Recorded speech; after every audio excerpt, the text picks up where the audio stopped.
Bien, buenas noches, hermanos, hermanas. Vamos a comenzar el estudio de hoy. Les recuerdo que ya tenemos 14 capítulos de este estudio de Apocalipsis, ¿ya? Y estos 14 capítulos han estado principalmente enfocados en la semana 70, vale decir, en esos 7 años de tribulación que la iglesia no va a vivir, ¿ya? Pero el hecho de que no lo vayamos a vivir nos debe en primer lugar dar una inmensa gratitud a nuestro Señor, y por otro lado, ¿no es cierto?, animarnos y de alguna manera forzarnos a vivir justamente cada vez más como hijos de Dios, como hijas de Dios, para en definitiva, ¿no es cierto?, poder nosotros ser sal y luz en medio de aquellos que sí, probablemente les va a tocar vivir esto, ¿ya?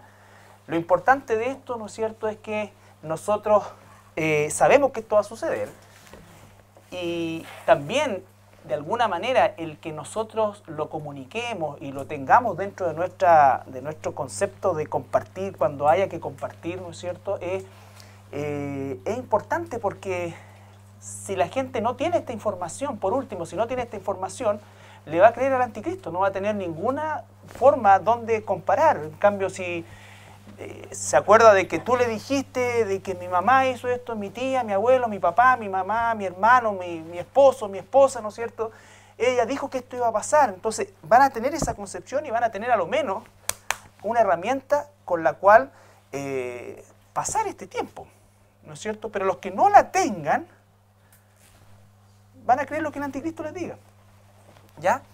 Entonces la semana pasada vimos la primera parte de lo que es el Armagedón. Recuerden que el Armagedón es una guerra en que los reyes del Oriente marchan hacia Jerusalén con un ejército de 200 millones de soldados a quitarle el poder al anticristo que se encuentra en Jerusalén.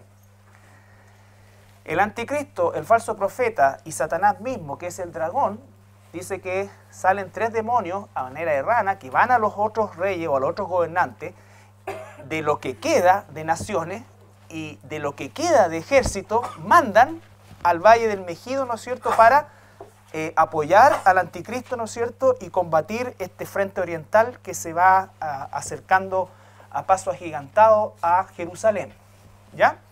Entonces, esa batalla del Armagedón se va a combinar con este concepto que se llama la segunda venida. La segunda venida de nuestro Señor Jesucristo, ¿ya? El concepto real o total de la segunda venida es el hecho de que la segunda venida tiene 2 partes, ¿no es cierto? Esta línea de tiempo se encuentra en la página web, en el estudio. Les invito a revisarlo porque se ha hecho un esfuerzo en ese sentido, ¿no es cierto? Se sacó la imagen del estudio, se privilegió el audio, pero las diapositivas salen en el momento justo, correcto y así de claro, ¿ya? Entonces, para que puedan tener también esa opción. Entonces dijimos que la segunda venida de Jesucristo está dividida en 2 partes. Primero es el rapto y después su regreso a Jerusalén, ¿ya? En el rapto viene por la iglesia y después viene con la iglesia y viene ya en relación a liberar a la nación de Israel, ¿ya? Entonces, lo primero que vamos a analizar es que esta segunda venida, o el concepto segunda venida, tiene 5 palabras en el griego que son sinónimos y que hacen alusión a esta segunda venida. Estas 5 palabras, de manera combinada, suman más o menos 210 versículos que hablan y hacen alusión de la segunda venida. ¿Por qué vamos a revisar esto? Porque la segunda venida es el tema central de la predicación del Nuevo Testamento. Obviamente el Evangelio y todo eso, pero todo el concepto giraba en torno a la segunda venida. Entonces es un tema relevante, un tema que hoy día, por ejemplo, la iglesia en general no toca.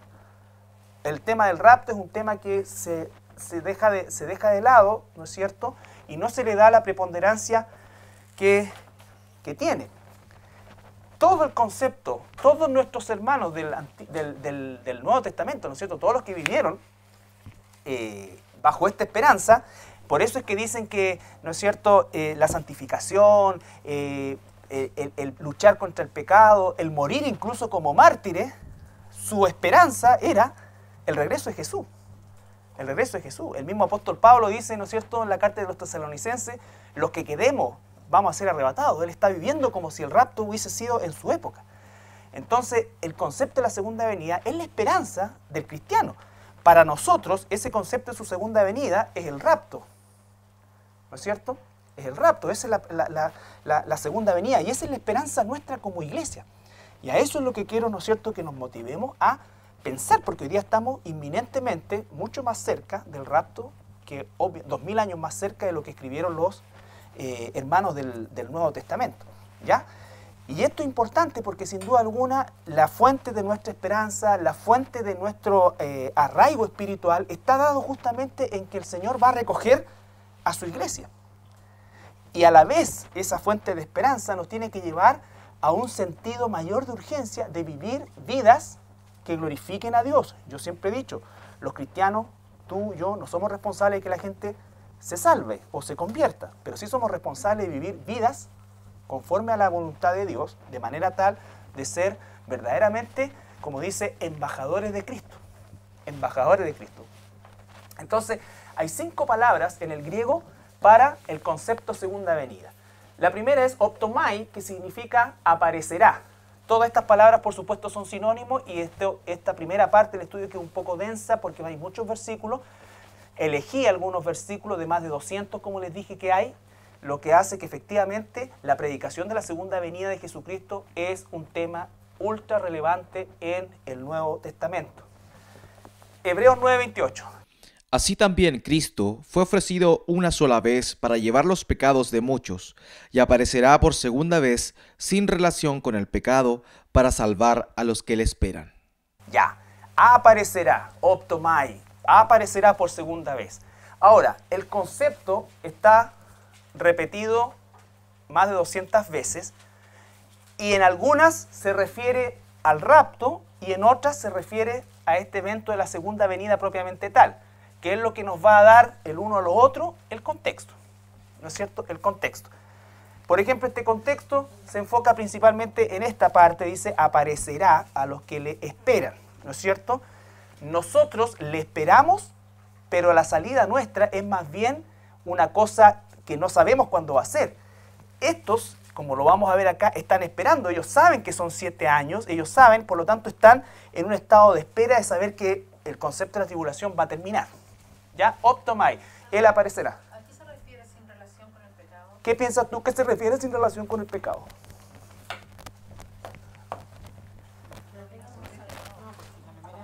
¿Cómo? Vírgenes. ¿No? Dice que aparecerá por segunda vez sin relación con el pecado. ¿Qué significa eso? Ya no pagó el pecado. A ver una. Porque él ya pagó en su primera venida por el pecado. Claro, porque ya vino, ya pagó. Entonces ya no viene a pagar el pecado, ahora viene a recoger él. ¿Ya? Entonces, a los que le esperan, por supuesto. Entonces, él ya vino, por eso vino primero como cordero y ahora viene como rey. ¿No es cierto? Para ser rey tenía que ser primero cordero. Juan 14:5. La segunda palabra es erjomai. Él vendrá. Juan 14:5. Perdón, 14:3.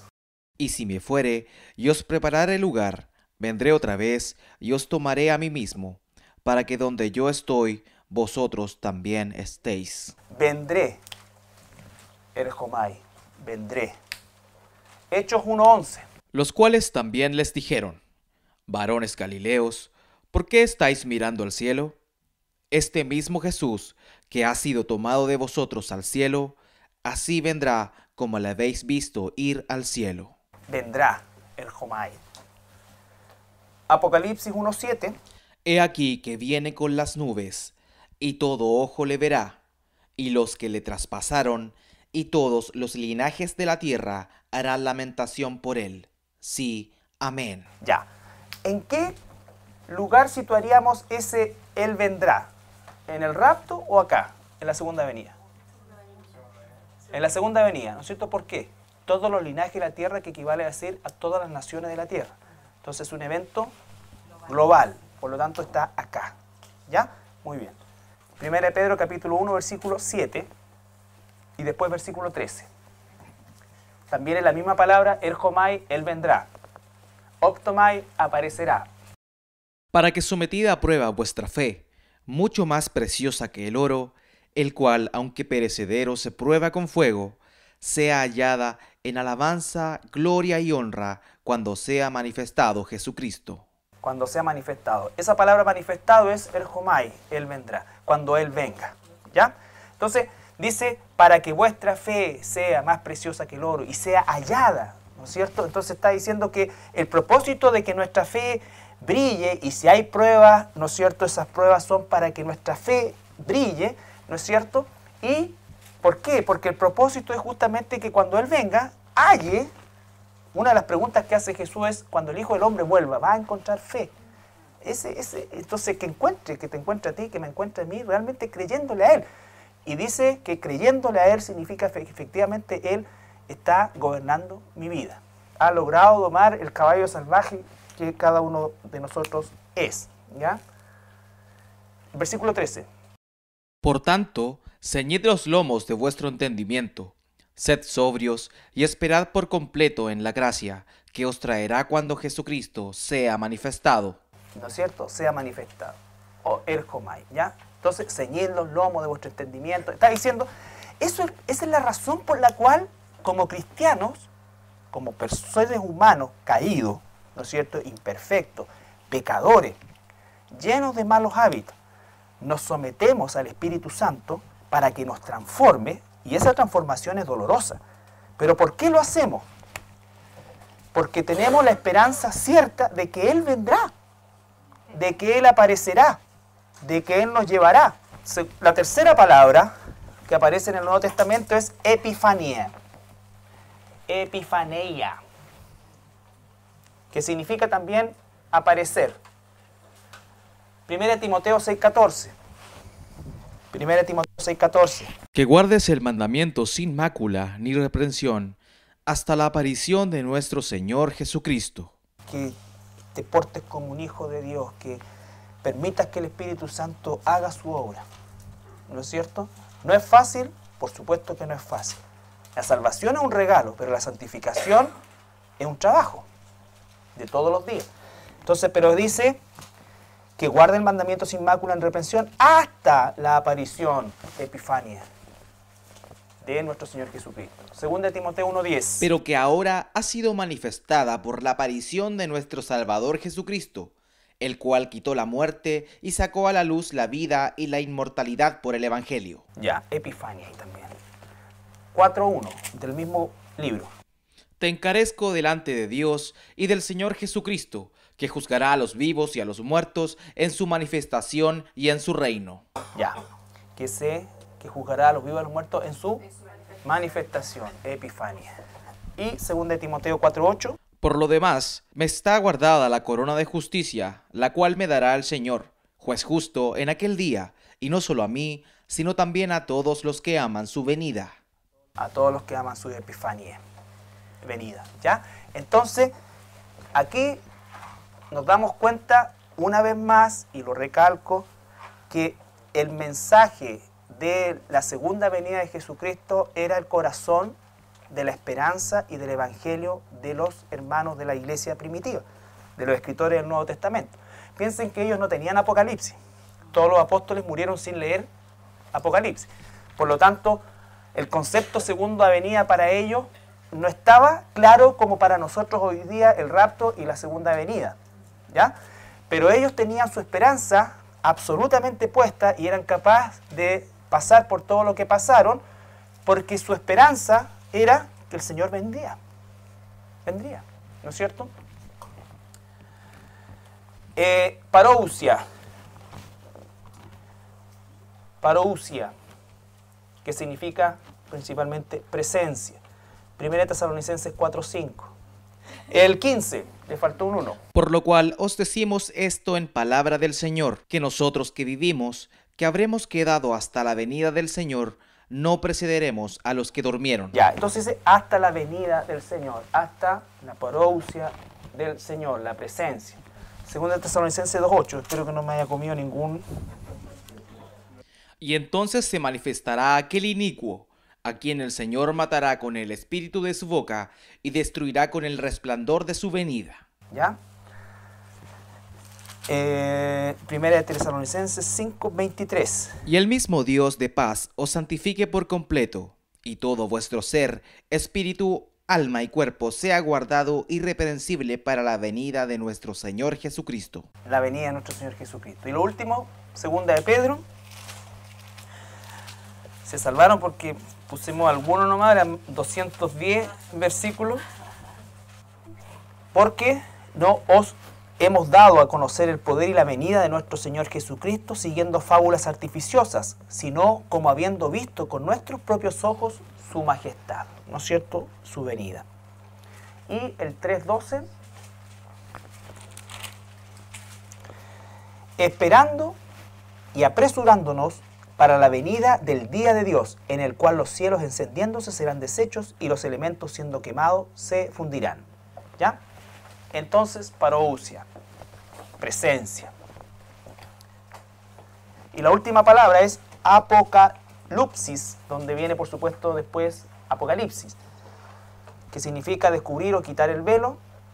Y vamos a ver 1 Corintios 1:7. De tal manera que nada os falte en ningún don, esperando la manifestación de nuestro Señor Jesucristo. La Reina Valera, que es la versión castellana más antigua, ¿no es cierto?, traduce como manifestación, como presencia, pero las palabras en el original son esas. También las palabras en el original, de acuerdo al contexto, pueden ser ocupadas como una o como otra, presencia. Pero el tema es que el concepto que me interesa recalcar es que a través de estas 5 palabras que se combinan en más de 200 versículos, los hermanos del Nuevo Testamento nos enseñan, ¿qué cosa? Que la segunda venida era una prioridad en sus vidas y que sus vidas espirituales estaban siempre cubiertas por esa bendita esperanza. Por esa bendita esperanza. Hoy día, la gente se quiere ir de aquí cuando está mal, ¿no es cierto? Hoy que viniera el Señor. Pero cuando los cristianos estamos bien, ¿no es cierto? Hay muchos que no se quieren ir porque están súper bien acá. Y está bien que estemos bien, ¿ya? Porque el tema no está si estamos bien o estamos mal. El tema es que, ¿cuál es nuestra esperanza realmente? Una esperanza, algo concreto. El cristiano debe ser un hombre, una mujer que viva feliz. Cada día que Dios le permite vivir. Hoy día vi a mis hijos, hoy día estuve con mi esposa, estuve con mi papá, estuve con mi mamá, estuve con esto. Pude luchar contra esa tendencia pecaminosa que tengo, ¿no es cierto? Vencí, acá, allá, pude compartir. Fue un día pleno. Y lo agradezco. O sea, ese concepto, porque mañana puede ser que no esté. ¿Ya? Pero mi esperanza no está en que los días van a ser mejores. ¿Me entienden? Los días van a ser peores. Por eso la predicación apóstata es hacer que las personas se arraiguen más todavía al mundo, prometiéndole que esto va a ser mejor, que viene un avivamiento, que ahora, ¿no es cierto?, los cristianos vamos a ganar espacio en el mundo político, que vamos a hacer esto, que acá, cuando nosotros sabemos que en cualquier momento la iglesia sale y comienza el peor período que la historia humana ha registrado. No existe ningún parangón, ningún elemento, ninguna época comparativa a lo que la Biblia describe que la gente va a vivir en ese tiempo. 2/3 de la población van a ser aniquilados. La tierra va a ser completamente destruida. Va a haber persecución, va a haber muerte, va a haber hambre, va a haber plaga. O sea, todo lo malo que puede haber pasado alguna vez en la historia se va a combinar y se va a concentrar en 7 años. Entonces, nuestra esperanza no está en que esto va a mejorar. Nuestra esperanza está en que el Señor vendrá. Si hoy día Dios me está permitiendo vivir este tiempo, ¿no es cierto?, permitiendo tener esta libertad, tengo que ser más agradecido todavía.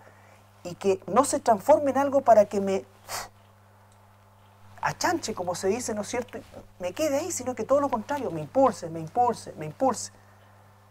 Pero tengo que tener en mente, Él vendrá. Yo quisiera que nosotros como cristianos viviéramos con esa esperanza. Pues sabes que hoy día en la noche puede ser el día. Y digo, hay muchas personas que no quieren porque porque no tienen la concepción de lo increíble y maravilloso que es que ese evento ocurra. ¿Ya? ¿Y por qué lo estamos estudiando? ¿Y por qué vamos a estudiar el milenio y la Nueva Jerusalén y todo eso? Justamente porque esas son las promesas de Dios, no las promesas de un tipo, ¿no es cierto?, que se las da de apóstol y le dice y le habla de paz y prosperidad a la gente. No, sino que la promesa de mi Señor, de tu Señor, de que verdaderamente todo lo precioso, lo maravilloso y lo más importante, lo permanente, está allá, no acá. Aquí, ¿cuál fue la promesa del Señor? Voy a estar todos los días contigo. Nunca te voy a desamparar. Vas a tener aflicción, pero yo voy a estar contigo. Tus hijos no van a mendigar pan. Te voy a proveer siempre. No hay cristianos que se mueran de hambre. Algunos se van a morir incluso con el colesterol alto por obesidad, pero de hambre no se va a morir. ¿Ya? Con la glicemia por las nubes, pero de hambre no se va a morir. ¿Ya? Esas son las promesas del Señor. O sea, yo voy a cuidar tu tránsito por este mundo. ¿Qué es lo que hace nuestro adversario? Es llevarnos justamente a tomar este mundo tan en serio desde el punto de vista que nosotros nos arraigamos a él y consideramos que aquí está todo. Aquí está el infierno, el cielo. Es cielo cuando me está yendo bien, es infierno cuando me está yendo mal. No, tiene que, no estoy diciendo con esto de tomar en serio o no en serio, no significa que no estoy dándole la importancia que corresponde, pero no me puedo arraigar a esto. No me puedo arraigar a esto. Eso es lo que está buscando entender esto, porque nuestra esperanza, al igual que la de nuestro hermano, tiene que ser la segunda venida. Lo que el Señor me dé en este tiempo, sea bueno, sea malo, va a ir en función de la eternidad. Lo malo para pulirme, lo bueno para prepararme. Pero siempre va a estar Él trabajando sobre mi carácter. Porque tu carácter, tu alma, mi alma, va a habitar un cuerpo glorificado que ya no va a tener relación con el pecado nunca más. Y vamos a entender esa palabra que dice, bienaventurados los que tienen parte en la primera resurrección, porque nunca más el pecado va a tener parte sobre ellos. Entonces, los hermanos vivían con esa esperanza. Esa es la esperanza que yo quisiera que todos nosotros viviésemos como hijos de Dios, como cristianos, en la segunda venida, que no es una forma de evadirse de la realidad. ¿Ya? Esto no es para fomentar flojera, fomentar nada de ese tipo, todo lo contrario. Es excelencia, pero sin arraigo, porque todo es con un propósito eterno, y ese propósito eterno está allá, con el Señor. Si Él promete que un día no va a haber más llanto, no va a haber más lágrimas, no va a haber las calles, imagínate la Nueva Jerusalén, que otra época, el milenio no es el final, después va a venir la Nueva Jerusalén y el estado eterno, eso que las calles van a ser de oro tan pulido que va a ser transparente, no existe eso. Entonces, Él me promete eso allá. Pero para yo poder caminar por esas calles sin romperle y sacar pedazos y llevármelos para la casa, tengo que tener un cuerpo glorificado. Puta, si ahora se roban los alambres de cobre, imagínate una calle de oro. No queda nada si tenemos que tener un cuerpo glorificado para hacer eso. Ahora, ¿a qué viene el Señor en su segunda venida? Que está graficado, ¿no es cierto?, al final de los 7 años. Recuerda, los reyes del oriente vienen, 200 millones, se seca el Éufrates, cruzan, llegan al Valle del Megido y vienen las naciones que el anticristo engaña, ¿no es cierto?, y las lleva también al Valle del Megido, y el combate es entre los reyes del oriente que se quieren hacer con el poder del mundo y sacar al anticristo de ahí, y las otras naciones van a defender eso, pero en un momento determinado, cuando vean la señal del Hijo del Hombre aparecer en el cielo, van a girar sus armas y van a irse en contra del Hijo de Dios que viene. Y dice la palabra que el Hijo de Dios se va a reír porque ¿quién le va a tirar un balazo al Señor? Y los va a destruir con la espada de su boca. ¿Ya? Ahí viene con la iglesia. Pero los que combaten con la gente y con los humanos no son la iglesia, son los ángeles del Señor. Los ejércitos celestiales corresponden a los ángeles del Señor. ¿Ya? La iglesia no pelea con los humanos rebeldes. Apocalipsis 17:12. ¿Puedo hacer una pregunta? Dígame. Tal vez volviendo un poco atrás. Hay una visión de otra doctrina respecto de que la iglesia sí va a estar en la tribulación, o en una parte de la tribulación. Una base que sostienen es el capítulo 11 de Apocalipsis, donde dice que después de todos estos juicios de Dios, entonces va a llevar a todos los suyos para juzgar y para entregar galardón a los santos. Claro, eso es el juicio en el trono, es el juicio en el tribunal de Cristo. Pero eso lo vimos al principio. Por eso pedí permiso a Claro, no. Y la palabra clave es el capítulo 4, versículo 1, que es la palabra metatauta, que se usa la vez, ahí, ¿no es cierto? Y que significa el fin de un ciclo y el comienzo de otro. O sea, metatauta es, yo terminé esta parte completamente y empiezo la otra. Entonces no puede coexistir Israel con la iglesia, ¿no es cierto?, en un mismo carril. Por eso Apocalipsis casi completo corresponde a el tiempo de Israel. Sale la iglesia y empieza Dios a tratar con Israel. ¿Ya? Entonces, esa es la palabra clave en esto. Y todos los pasajes que analizamos en su oportunidad, digamos, dan a entender claramente, porque ya lo otro sería torcer algunas cosas, es que la iglesia es premilenialista, o sea, sale antes, perdón, pretribulacionista, antes de la tribulación. ¿Ya? Porque aquí es otra cosa completamente distinta. De hecho, aquí empieza a utilizar la palabra escogido, que se refiere principalmente a la nación de Israel, el pueblo escogido. Y lo habla en relación a escogido, escogido. Porque si en esta época un judío se convierte, ¿se va cómo? Con la iglesia. ¿No es cierto? Con la iglesia. Entonces, efectivamente, existe una que dice que es durante el milenio, uno que a los 3 años y medio, cuando el anticristo se manifiesta, dice que sale, pero hay una serie de incongruencias respecto a eso, ¿no es cierto?, que lo hace imposible. A mí me llamó la atención el hecho de que después de todos estos relatos que van cayendo la ira de Dios, y al final, que es como el descanso, decía justamente eso de que iba a entregar galardón a los santos. Y ahí me dejó masticando el tema, porque el galardón a los santos es justamente... Claro, lo que pasa es que hay galardones y galardones. Nosotros vamos a ver que en esta parte hay 75 días. Cuando termina la batalla del Armagedón, cuando se termina todo esto, el juicio a las naciones dura 75 días. Y en ese tiempo Dios juzga a las naciones, pero también entrega galardones. ¿Ya? Galardones. Que no son los mismos del tribunal de Cristo. Porque en el tribunal de Cristo, recuerda, ¿quiénes reciben galardones? La iglesia. Pero la economía de la iglesia. Y los que murieron en el periodo de la tribulación, acá. ¿Ya? Entonces son dispensaciones distintas. La iglesia es como la esposa del Cordero. Israel no es la esposa del Cordero. Entonces, sí, efectivamente la iglesia es pre-tribulación. Pero existe esa, y existe una más rara todavía, que es la amilenalista, que no existe milenio. Entonces, el propósito de su segunda venida es vencer a la bestia y su gobierno. Apocalipsis 17:12. Recuerden que la bestia va a gobernar con una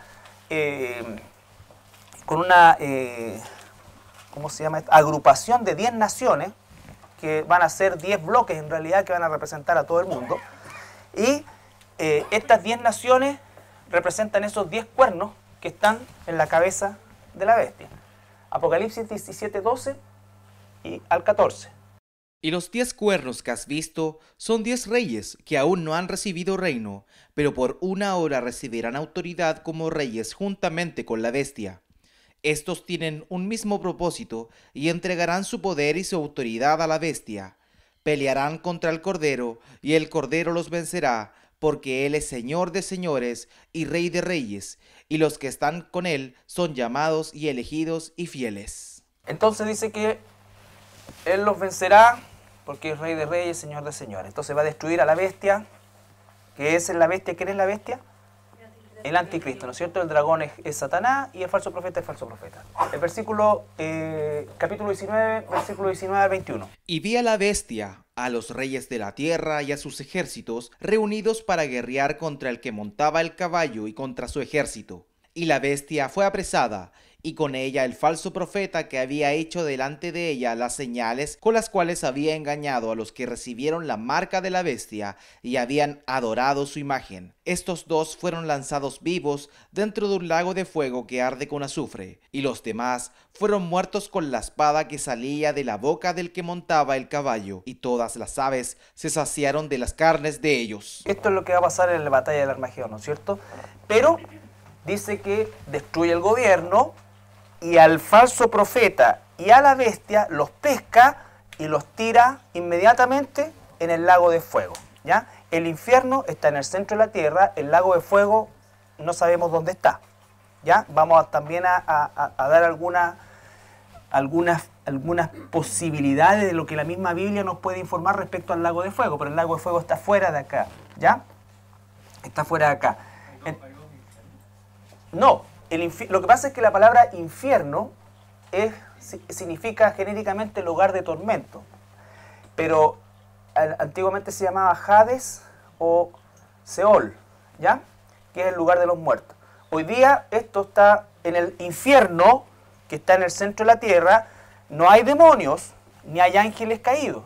En el infierno hay almas de seres humanos que nunca recibieron a Jesucristo, ¿ya? Y ellos están esperando la resurrección después de los 1000 años para presentarse ante el trono blanco de Dios, donde se les va a leer su sentencia. Por eso es que están de pie, ya no hay tiempo de ponerse rodillas.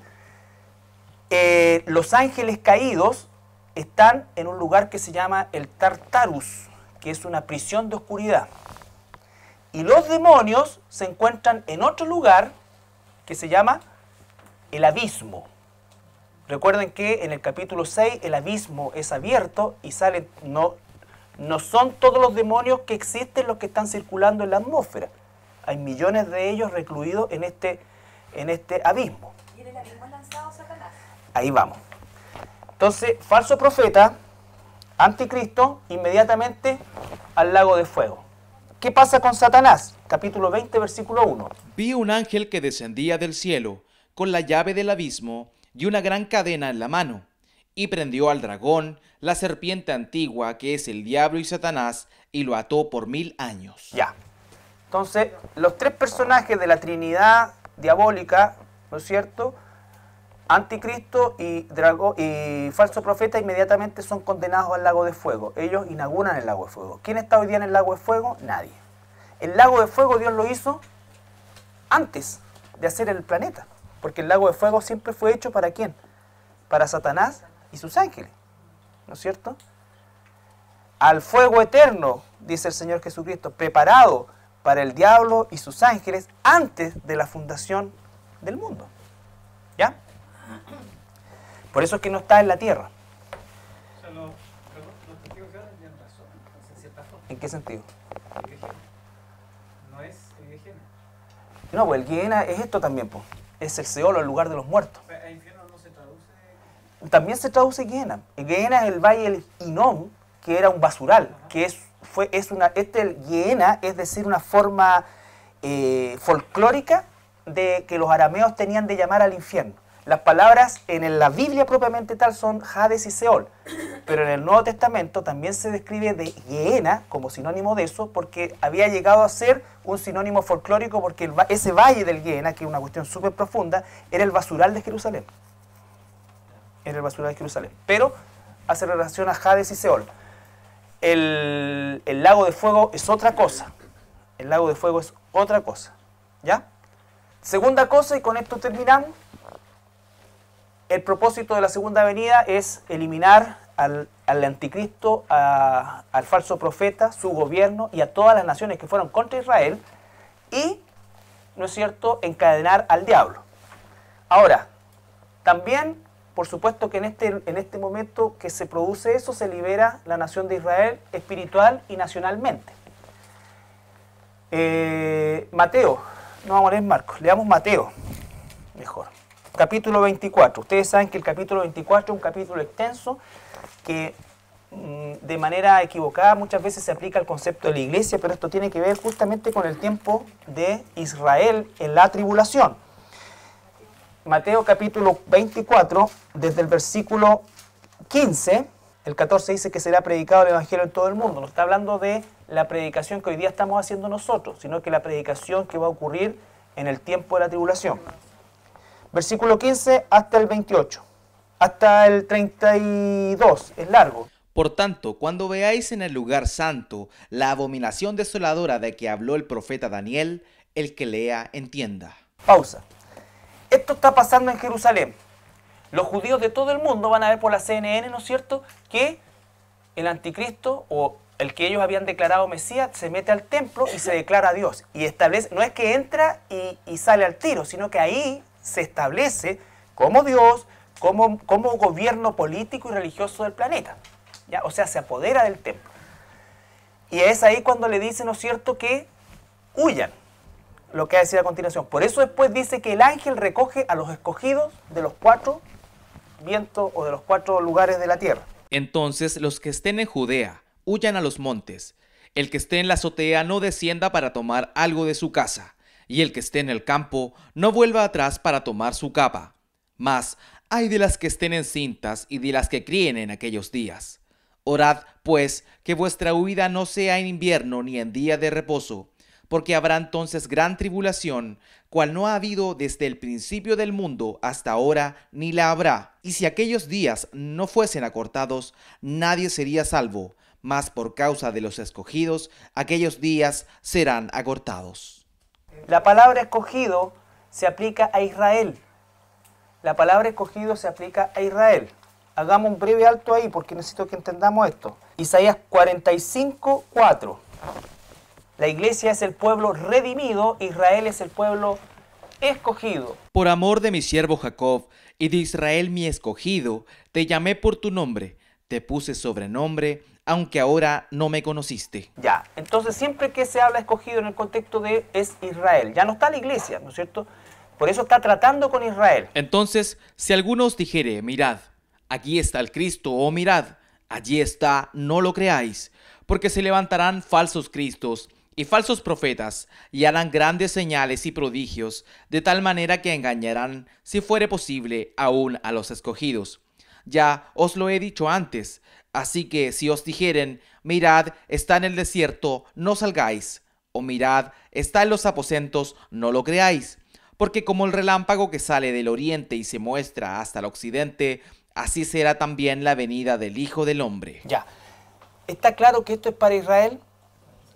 ¿No es cierto? Le dice, van a ver la abominación desoladora, ¿no es cierto? Entonces, sepan que ahí va a empezar la persecución del anticristo a muerte hacia ustedes. El mismo espíritu demoníaco que entró en Hitler va a entrar en ellos, ¿no es cierto? El que entró en Nerón, el que entró en Antígono Epífanes, en todo eso el mismo demonio va a entrar, ¿no es cierto? Y el anticristo se va a volver contra todos los judíos, los va a empezar a matar y a perseguir.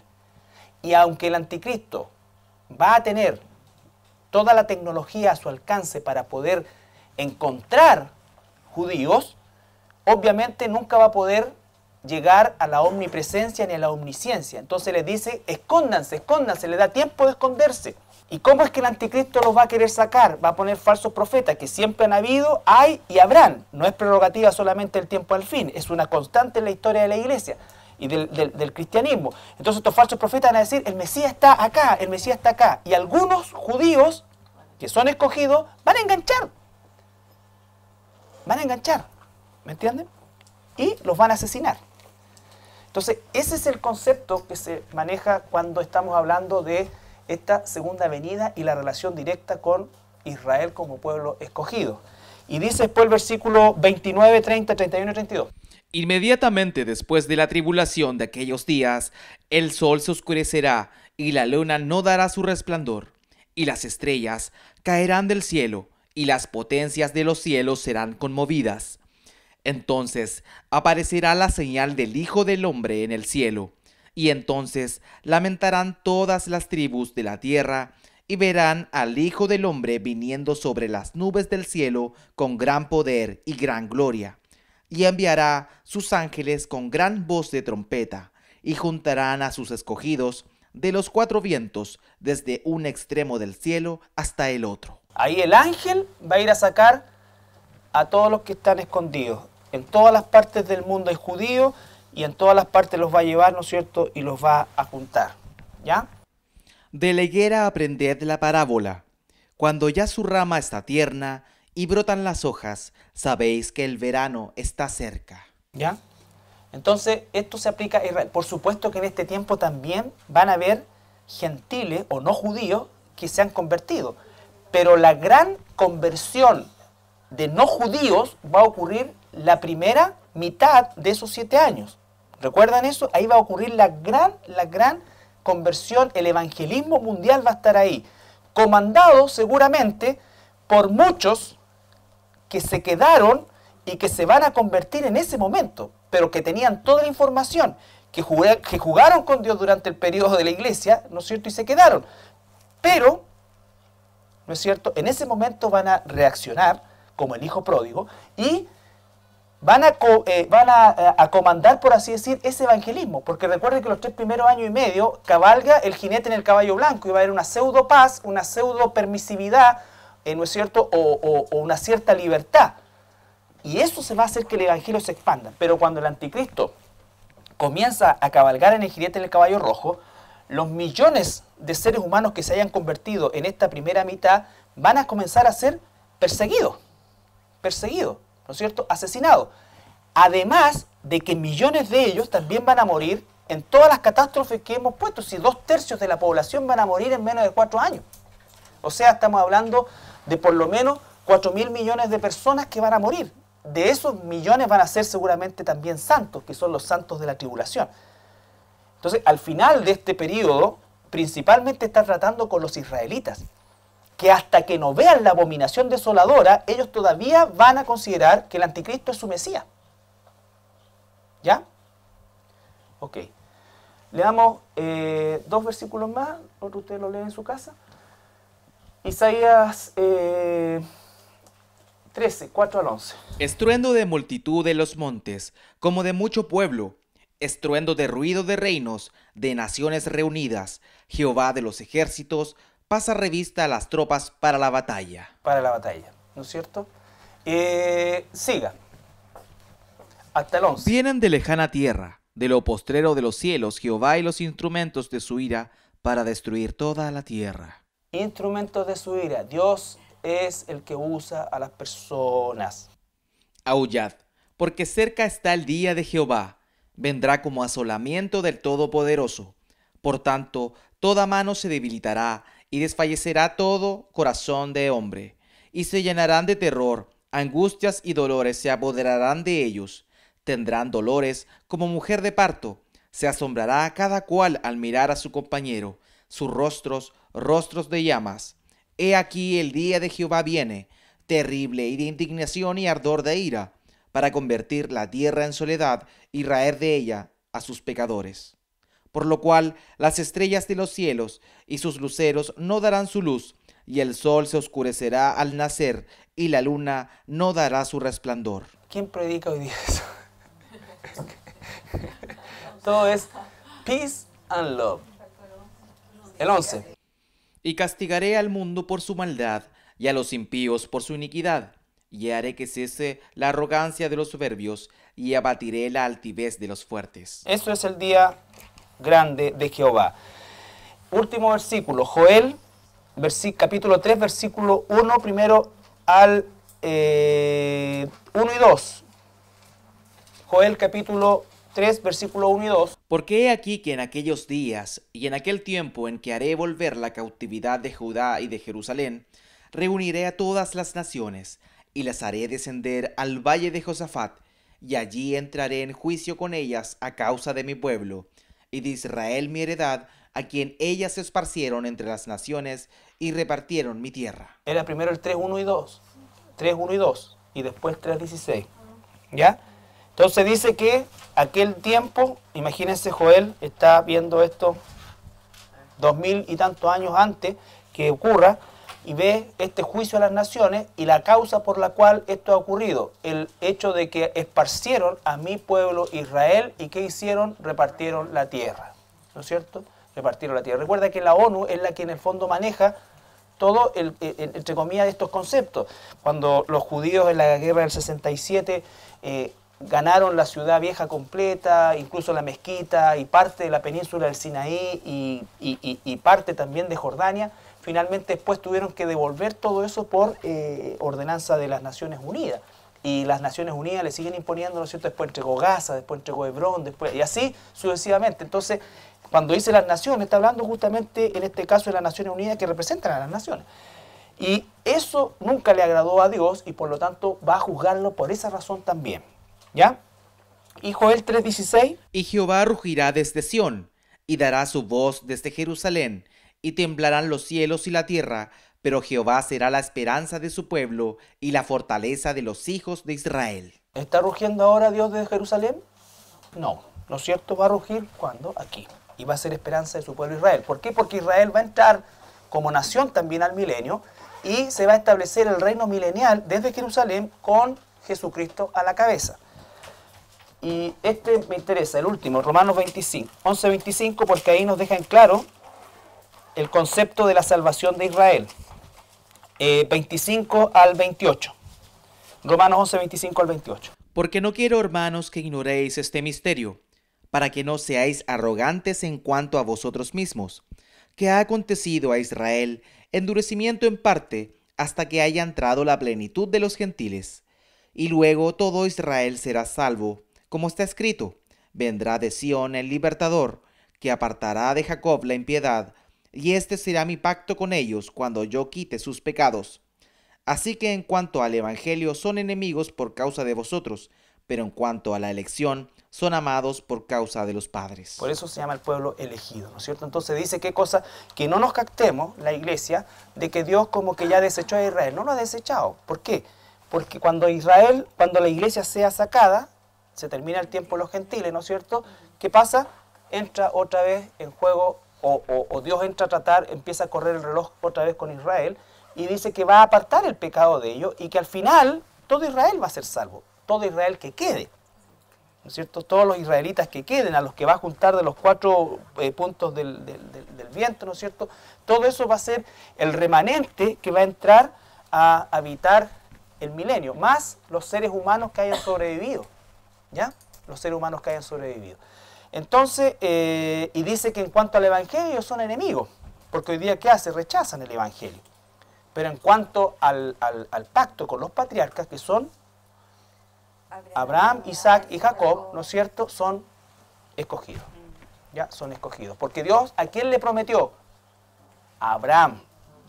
Le prometió a Isaac y le prometió a Jacob. Entonces, por causa de la promesa de ellos, ¿no es cierto?, los salva. Entonces, la importancia de la segunda venida como eje de la predicación y de la esperanza de los hermanos de la iglesia primitiva, que tiene que ser también la nuestra, pensar en ese momento, ¿no es cierto?, y consagrarnos para ese momento. Y lo otro, ¿no es cierto?, entender que al final de este periodo Dios va a hacer justicia con las naciones, pero relacionado principalmente con la oposición que las naciones tuvieron hacia Israel. No solo al final de los tiempos, sino que a partir de este tiempo. Israel es un estado que tiene no más de 70 años de existencia, ¿no es cierto? Y es el país o el estado con mayor oposición en todo el planeta. Todo el mundo está con Israel. Yo me compré un globo terráqueo para tener la proporción así, lo más cercana posible. O sea, un punto en la Tierra genera una animadversión increíble. ¿No son simpáticos los judíos? Sí. Los judíos, sobre todo en Israel, son más bien pesadotes que simpáticos. Pero también uno tiene que entender todo lo que han pasado, todo lo que han vivido, y que son efectivamente una nación en que todo el tiempo parten en desventaja en todo. En todo, ¿ya? No obstante, es la única nación que como tal ha sobrevivido a lo largo de los siglos. ¿Por qué? Porque es el pueblo escogido, por causa de los patriarcas Abraham, Isaac y Jacob, ¿ya? La próxima semana vamos a terminar esto y vamos a ver un poco el tema del infierno. Lo vamos a volver a ver para entenderlo bien, el lago de fuego, y con eso vamos a entrar virtualmente al milenio, ¿ya? Al milenio. virtualmente. Bien, voy a orar entonces. Padre, te damos gracias esta noche por esta oportunidad de poder estudiar tu palabra. Gracias por lo que tú nos iluminas a través de ella, Señor. Te pedimos, Padre, que así como nuestros hermanos del primer siglo, Señor, de las primeras iglesias, Padre, que vivían y morían también con esa esperanza tan grande, tan fuerte, Señor, en tu regreso, que nosotros también, Señor, tomemos eso, Señor, nos contagiemos de eso, porque sin duda le vamos a dar a nuestra vida un sentido que no conocemos, Padre. Muchos de nosotros como cristianos, Padre, a veces estamos tan involucrados, Señor, y arraigados a las cosas de este mundo, que no quiere decir que no cumplamos nuestras responsabilidades, Señor, pero nuestro arraigo, porque en el fondo tenemos que reconocer que lo amamos. Nos produce, Señor, esas tristezas, esas amarguras. Pero si pusiésemos la vista cada vez que eso está sucediendo en ti, Señor, y en la esperanza bendita de tu regreso, Padre, podremos verdaderamente disfrutar lo que tú nos das. Gracias, Señor. En esta noche te doy por cada uno de mis hermanos, mis hermanas. Te pido porque sus regresos a sus hogares sea en paz. En el nombre de Jesús. Amén.